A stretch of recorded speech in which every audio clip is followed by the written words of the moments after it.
بسم الله الرحمن الرحيم أعوذ بالله من الشيطان اللعين الرجيم بسم الله الرحمن الرحيم الحمد لأهله والصلاة والسلام على أهلها أما بعد اللهم صل على محمد وآل محمد وعجل فرجهم मोहतरम नाज़रीन अस्सलामु अलैकुम वरहमतुल्लाहि वबरकातुहू। यकीनन अल्लाह ताला जो महीनो कुछ ॾींहनि बाद असां खां जुदा थियण वारो आहे ऐं वरी इंसान खे पंहिंजी ज़िंदगी ते को भरोसो न आहे त अॻियां साल नसीब थिए या न थिए।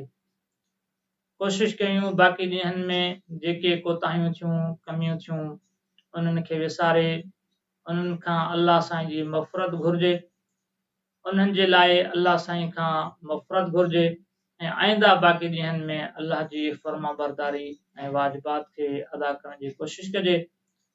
रमज़ान मुबारक जे रोज़नि जो हर ॾींहुं अल्लाह ताला अलॻि अलॻि रोज़ेदार जे लाइ अजुर मुक़ररु कयो आहे। 27 रमज़ान मुबारक जे रोज़ेदार जो अजुर ऐं सवाब रसूल ख़ुदा सल्लल्लाहु अलैहि वसल्लम जी ज़बानी पाण जन फरमाइनि था वइज़ा काना यौमु सबअति वइशरीन फकअन्नमा नसरतुम कुल्ल मुमिनिन व मुमिना।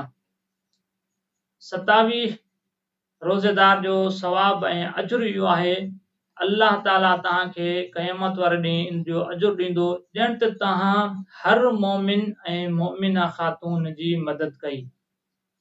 यानी हिकु मोमिन जी मदद करण केतिरो सवाब अजुर आहे त तव्हांखे तमामु मोमिनीन जेके बि हिन दुनिया में गुज़र चुका आहिनि उन्हनि जी मदद जो सवाब मिलंदो।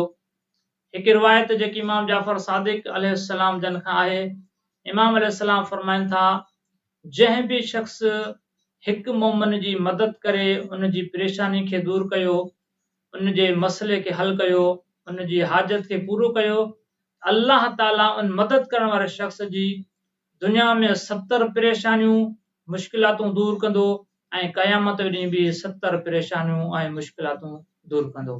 केॾो न सवाब आहे। वकसौतुम सबईन अल्फ आरी ऐं 27 रोज़ेदार जो ॿियो अजुर सवाब इहो आहे ॼण त तव्हां 70 कपिड़नि जे ज़रूरतमंद माण्हुनि खे कपिड़ा पाराया। पहिरीं बि 2-3 ॾींहं असां रोज़ेदार में कपिड़नि पाराइण जो अजुर ॿुधाया हुआसीं। जीअं रिवायत में इमाम जाफ़र सादिक अलैहिस्सलाम जन फरमाइनि था मन कसा अखाहो मुमिनन, जंहिं बि शख़्स कंहिं मोमिन खे कपिड़ा पाराया ऐं उहो ज़रूरतमंद हुयो त अल्लाह ताला उन कपिड़नि पाराइण वारे खे क़यामत वारे ॾींहुं जन्नत जे कपिड़नि मां कपिड़ा पाराईंदो। केतिरो न अजुर ऐं सवाब आहे। व ख़दमतुम अल्फ मुराबितिन ऐं टियों अजुर इहो आहे त तव्हां 1000 उन शख़्स जी जेको पंहिंजी ज़िंदगी में मुसलसल अल्लाह जी फर्मा बरदारी में ऐं इताअत में गुज़ारी आहे, ख़िदमत कई। यकीनन जेको अल्लाह जो अब्द आहे ऐं उन जी ख़िदमत केतिरो अजुर ऐं सवाब रखे थी, 1000 शख़्स जो सवाब मिलंदो। वकअन्नमा क़रअतुम कुल्ल किताबिन अंज़लल्लाहु अला अंबियाइही। ऐं चौथों अजुर इहो आहे त तव्हांखे ॼण त तव्हां हर उन किताब खे पढ़ियो आहे जेकी किताब अल्लाह ताला पंहिंजे अंबिया ते नाज़िल कयूं आहिनि। त तौरात जो सवाब बि असांखे मिली वेंदो, इंजील जो सवाब बि मिली वेंदो, ज़बूर जो सवाब बि मिली वेंदो, क़ुरान हमीद जो बि सवाब मिली वेंदो ऐं तमामु अंबिया ते जेका जेका किताब आई उन्हनि खे पढ़ण जो सवाब असांखे मिली वेंदो। जॾहिं त क़ुरान करीम खे रमज़ान मुबारक में पढ़ण जो बेहद सवाब जी रिवायात में मिले थो त हिकु आयत जी तिलावत रमज़ान मुबारक में ख़त्म क़ुरान जो सवाब रखे थो त 27 रोज़ेदार खे क़यामत वारे ॾींहुं एतिरो सवाब मिलंदो जंहिंजी इंतिहा अल्लाह साईं वटि मालूम आहे।